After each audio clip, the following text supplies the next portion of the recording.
बीडमध्ये संतोष देशमुख हत्या प्रकरणामुळे राज्यातील कायदा सुव्यवस्थेवर प्रश्नचिन्ह निर्माण झाले।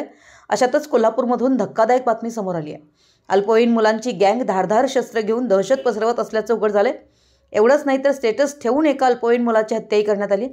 या प्रकरणी 3 जणांना अल्पवयीन मुलांना अटक केली आहे। स्टेटस ठेवून दहशत माजवत खून करण्याचे प्रकार कोल्हापुरात घडतायत। तलवारी, एडका आणि ब्लेड अशी हत्यारं या व्हिडिओमध्ये दाखवत सोशल मीडियावर दाखवून उघडपणे गुंडगिरी सुरू आहे। ही अल्पवयीन मुलं शस्त्र आणि पिस्तुली रील्समध्ये दाखवून दहशत पसरवत आहेत। बीके कंपनी असं या पोरांच्या टोळींचा ग्रुप आहे।